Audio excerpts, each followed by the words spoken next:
Happy New Year, Gemini 2016, and this is your January 2016 horoscope for anyone who has the ascendant, sun, and even moon in Gemini. But always check at least your ascendant sign, and often the sun sign is very important as well, because nowadays humanity have more free will, and the sun is the planet of free will and personal initiative, so the predictions for the sun are often very correct. And the ascendant is your physical body. The ascendant shows more the things that happen to us, that are a bit more, tangibly, materially to us. And the moon sign is how we impacted emotionally. So many women identify with the prognosis and the prediction for the moon sign, because the moon sign is also what is fated, kind of, what is coming to us because of previous actions. Anyway, so what is happening in January for you, Gemini? The month starts with quite a concentration, powerful, impactful planets that are going retrograde, which means they become much stronger in your private houses, in the 4th and the 8th houses. The Sun and Mercury will be in your 8th house, and Jupiter and the North Node in your 4th house. And that's a lot of energy of the private houses. This is more emotional energy, to be honest. The 4th and the 8th house, they're connected to the subconscious, to memories, to emotions. So you'll be feeling those emotions starting to bubble. And when people get more emotional, and of course they always put their attention on their private life.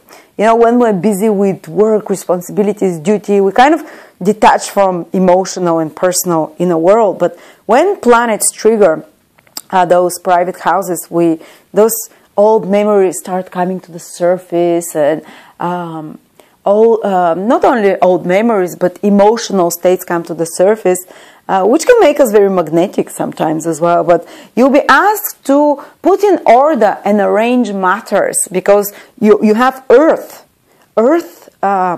signs in your emotional houses, in your 4th and your 8th house.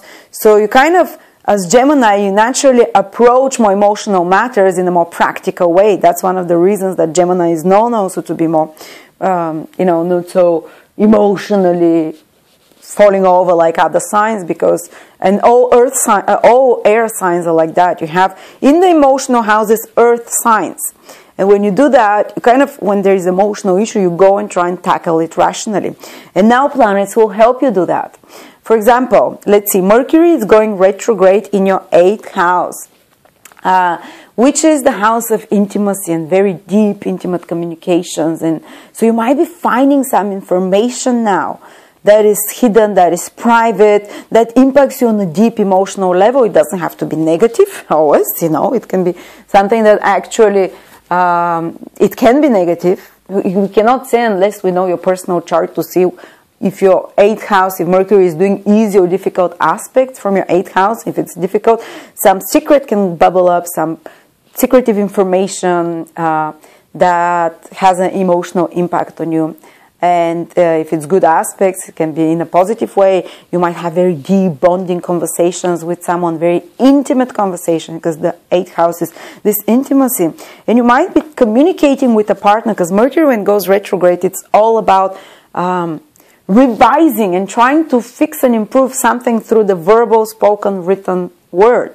And by logically approaching it, by rationally approaching it. So if there was some issue that bothers you, that's been overwhelming you emotionally for a while, that's been eating on you, because 8th house is not an easy house. It's a house of traumas, it's a house of pain that we harbor, it's a house of things that have more control over us than we have over them. So something we obsess about, something that makes us more suspicious, something that makes us dig deep. Usually it happens in interpersonal relationships, whether it's lovers or colleagues or whatever.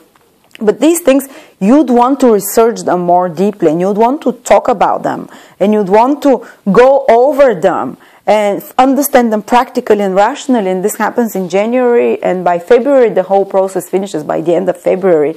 And you might have, by the end of February, more peace of mind, because you are able to discuss, you are able to fix, you are able to put order or clarity through verbal, spoken, written communications in some such matter. You might even confront someone about you want to talk about such private, more intense emotional matters. On the more practical material level, the 8th house rules mutual finances and resources. So in January, February, you might be having very important time that you're communicating with partners, business or personal partners, and trying to put in order your budget and finances. Or if you work, for example, like I work with other people, and my resources are dependent on also on the resources that they bring, like other astrologers, psychics, business partners, associates. If your finances are somehow tied in and dependent either on clients or on other people in some way, now when Mercury is in your 8th house, you will be asked to work, to manage, to organize, to review those finances, to put them in order. This might create some frustration initially, but by the end of the process in February, you'd have things running much more smoothly and you'd have a peace of mind. And the 8th house also rules taxes. And taxes are sorting out. You might be having to sort out, to revise taxes and matters of inheritance and taxes. When Mercury goes retrograde, you're definitely focusing 3 times more energy and skills of resolving practically such issues. Jupiter is also in your 4th house, which is supportive of the agenda that Mercury has to do there in the 8th house. So very likely things will turn out quite positively in regards to those 8th house matters that we spoke about. Either deeper intimacy, either taxes, either sorting out mutual resources and finances, and even being able to receive support, financial or emotional, from other people. And your family can also be a supporting factor for that, because Mercury is in the 4th house. So the family can give you a shoulder, and your personal family, the one that you come from or the one that you've created yourself. And Jupiter is going retrograde. It's starting to move backwards in your 4th house. What does it mean? It's going to be like that for the next few months, starting from January. It means that certain matters that you started working on, or that like ideas or developments that came to you in regards to family, property, place of living, in regards to even relocations, in regards to people that you live with, whether it's your family or other people that you form the family unit with, or land matters of possession of land, you will have to revise them. You will have over the next few months to dig deeper, to implant them longer in your life. For example, if you've been looking at a property, when Jupiter starts moving retrograde, you might start getting, more serious and doing the right things to relocate or to buy that property. That's one example, that the way things can happen. And Jupiter is together with Rahu, which joins with Rahu in January for the first time out of 3 times in your 4th house. And in 2016, starting from January, because Jupiter is an expansive planet, and Rahu is a planet of, and Jupiter is planet of opportunities, and Rahu is a planet of material manifestations. So when these 2 planets join, it's a very rare conjunction. After 2016, it will repeat probably in another 14, 15 years from now, or even longer, 17, I'm not sure how long exactly. But it's a rare opportunity starting from January that you can do something big and very important in a positive way in regards to property, in regards to place of living, in regards to settling down, starting family, in regards to your personal life. So actually it gives you green light when these 2 planets join about the affairs of that house. It brings material manifestations there. And so some people might decide to settle down, some people, and when Jupiter moves backwards, it's about reviewing your past, and it's about reviewing the roots, and it's about, because the 4th house is where we come from, our ancestors, our country of origin, the place that we feel we belong to. You might reconnect with such matters, you might establish a deeper bonding of belonging. And 4th house rules naturally happiness, because the ancient astrologers, they called the 4th house of property and family, but also the house of happiness. Because, to be honest, true happiness comes when we feel we belong, when we feel we are rooted somewhere, where we feel we're part of a smaller community, like a family, and that we're accepted and loved there, so you can do the first steps to work in that direction and to sort out whatever problems you have. If you feel disconnected from your roots, or if you don't feel you belong, or if you have problems with your family, Jupiter over in 2016, the big part, can help you work over through them. Sometimes they can escalate, so they can be resolved, but Jupiter tends to be a benefic planet, so it resolves these things for the better good of everyone. Okay, so that's a huge focus in January 2016, and in part of maybe whole 2016. At the same time, Venus, for the most of January, the planet of love, the planet of pleasure, the planet of enjoyment and fun, is in your 7th house of relationships. So it's opportunity now to meet people that you have good times with. You might go on a date, or if you're married, you might bond more strongly with your partner. You might feel more connected. Your partnerships, personal or close friendship, for example, one-to-one partnerships and relationships, can become a source in January of more pleasure, of more comfort. This is where you go to feel better in January 2016. And Venus transits your 7th house every year for about a month. It's not necessary that you're going to meet the love of your life now, but surely if the other planets are positioned well, you can have, they can be meeting of someone, or they can be improvement of a relationship in your life, or they can be more bonding with others one-to-one.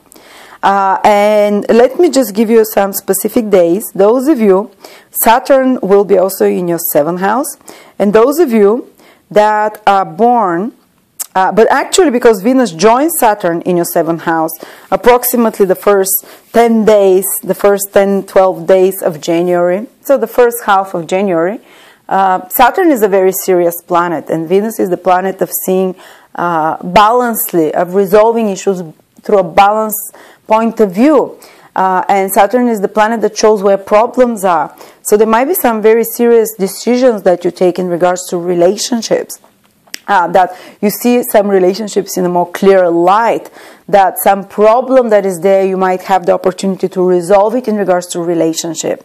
But Saturn always brings the difficult issues, the things that you have not been doing right in relationships, or the things that someone has not been doing right to you in a business partnership, so personal relationship. You become more aware of it when Saturn is in your 7th house, which will be the whole 2016 and 17 as well.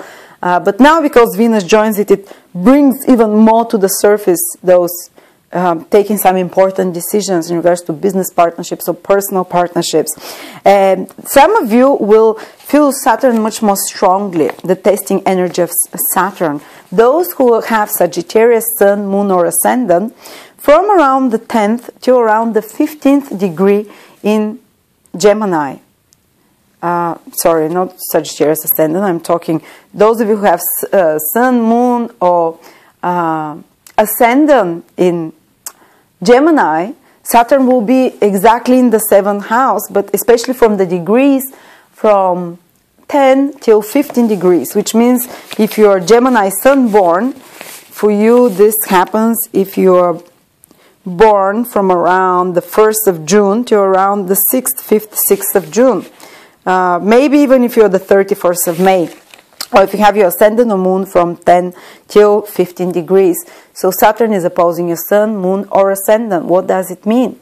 And it's the first time out of 3. It will repeat almost till the end of 2016, 2 more times, but it starts in January. And what does it mean? Well, Saturn is always to show you where the problems are, to show you what you've been putting under the carpet. It will escalate, it will come to the surface. You have to make some important relationship decision. It will be a key period for determining how a relationship goes. If it's the right one for you, it will, Saturn will bring further commitments to bond you even more, but it will come with the price of extra responsibilities. So, for example, if you're with the right partner, you might decide to take on a property, so that's extra responsibility, or you might decide that you'll commit and bond in a deeper way by taking on extra responsibilities like starting a family or something like that. Some important decisions. But if a relationship is unstable and if it has had some problems, they will escalate now. They will come to the surface. And usually it comes like pressure to you from a partner, business or personal partner, because Saturn is like the partners are putting pressure on you to make a decision, or the pressure comes from outside in some way to make important decisions, personal decisions for your own life. It's not necessarily through your marriage partner. It can just come because 7th house is outside influences, outside of our own, actions. So something that from outside puts pressure on you to get serious, to get more committed, to work harder. And Saturn always feels like more testing energy, because Saturn is always about showing us the reality, and sometimes it comes at the price of disappointment when the reality does not correspond to what our ideals were, or to what our, or if we have not put enough efforts in something. Saturn shows you, you cannot continue like that. You have to put extra efforts, whether it's in your career, whether it's in your, because the sun usually rules your personal goals and career, your expression of yourself. The moon rules your emotional connections and relationships, and family and personal matters, and attachments. The ascendant rules your overall life, path in life.